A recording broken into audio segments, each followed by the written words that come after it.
involvement in all of this. It's increasingly clear that the number of natural disasters that we've had has put extraordinary stress on FEMA. There are numerous cases in California where money has been spent, as you just said, and the paperwork is sitting on FEMA desks somewhere, and the cities, counties, local governments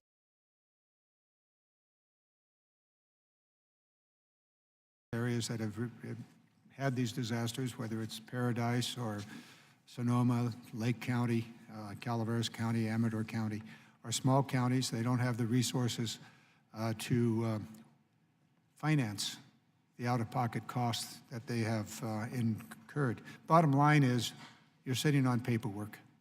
What's it take to get the paperwork cleared? Question one.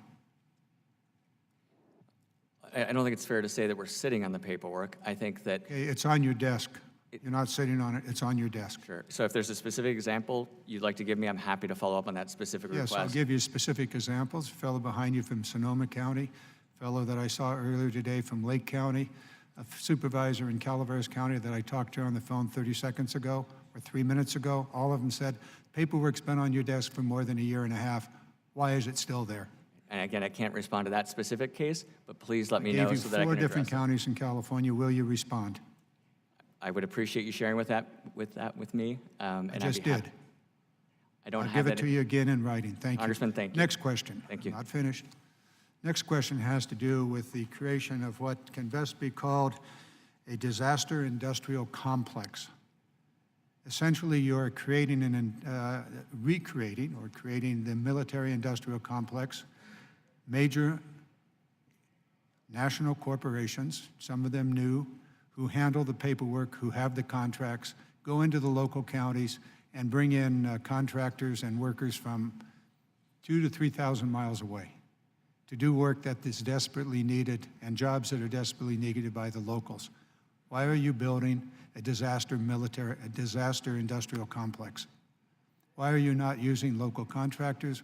Why is your paperwork so dense, so obscure that the local communities are fearful of even going for a FEMA contract for fear that you will claw back the money because they forgot to dot an I or cross a T?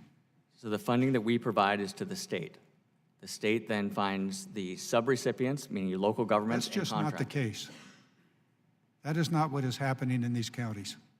What is happening in these counties is you're bringing in national companies, often based 2,000 to 3,000 miles away, to conduct the actual work on the ground because they are familiar or they have the inside track. Why are you doing that? Again, we provide the funding to the state, and the state decides how they will execute those programs. There's some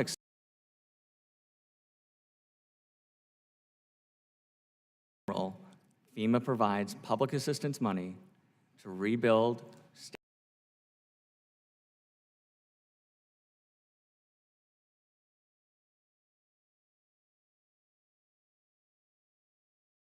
Sir, I will respond quickly. Thank you. Thank you for the opportunity. Yes, you will respond quickly. Next question, really for the members here. A lot of discussion about how do you get out of town when there's a hurricane or a fire or whatever. We're putting forth a bill that we actually had last week. It's called the Escape Act. We are going to avoid FEMA. We're going to put this in the Department of Transportation, and my colleague sitting just to the left of me will be able to deal with that so that there'll be a grant program so that perhaps local counties, communities, and others could actually access money in a more timely way than depending upon FEMA. I yield back.